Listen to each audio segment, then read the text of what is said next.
दशरथ महाराजांनी सुदैवान सुखलाम केलेल्या अयोध्येच्या पुण्यभूमीत आमचा जन्म झाला. एवढंच नव्हे तर या अयोध्येच्या राजसिंहासनी विराजून तमाम देशवासियांना न्यायाचं कर्तव्य हा राघव करतोय.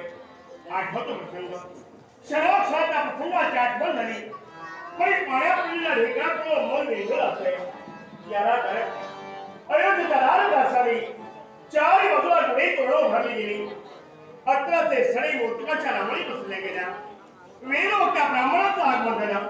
शरारपी शापानपी वेदालपी सारे वेदोक्ते वेदस्वते विद्वान महान पंडित राजप्रासाद उपस्थित होते. आनंदाचा सुखसोहळा चालला होता आणि आनंद वातावरणात सारा देश मानव लक्ष लागले होते. अयोध्येच्या पुण्यमय राजसिंहासनी उदय रामाला राज्याभिषेक होणार म्हणून चार बाजूला पुढे तुला उभारली गेली. पण त्या प्रसंगाला मरी सारखं पाण्यात ढिगातून मुलं भिडून गेलं. याला कारण काहीतरी वाटेचा संदेश मिळाला. हे राघवा जसा असेल तसा त्या सदरी प्रवेश कर. एका क्षणाला त्याने विचारला.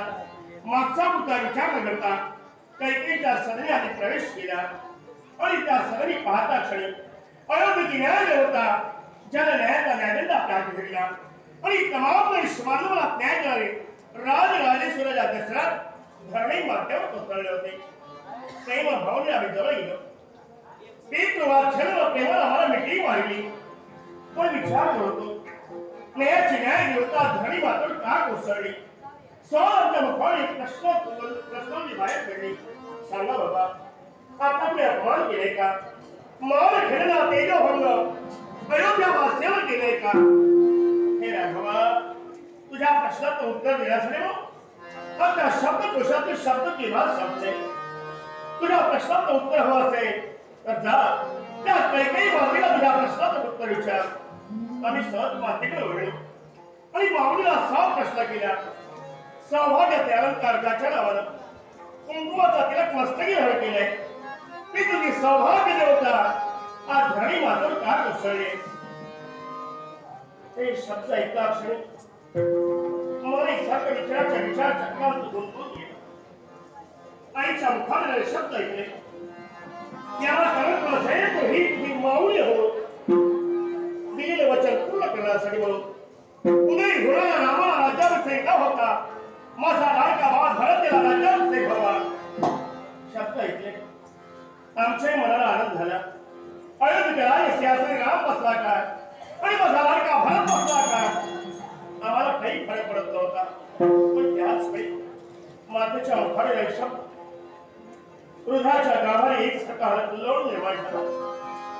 एखादा पुष्पाप्रमाणे कोण असणाऱ्या अंतःकरणावर वज्राचा आघात व्हावा त्याप्रमाणे कटू शब्द करण्यात त्या पथक पावला नाही. हे राघवा उदय होणार राज्याभिषेक भारताला होणार नाही पण भारताला राज्याभिषेक होण्यापूर्वी 14 वर्षाचा वनवास पण 14 वर्षाचा वनवास या राघवाला भोगावा माझी इच्छा आणि पित्याला दिलेलं वचन पूर्ण करण्यासाठी अंगावर असणारे सारे भांडणे बसवणार आणि राजका सारे वेगळे अंगावर वरले बंधार केली आणि राजप्रसाद सोडणार एवढ्या अंतरात बंधू म्हणजे सौमित्र आमच्या सवय वनवासाचा मार्ग स्वीकारायचा निघाला आणि वैदेचं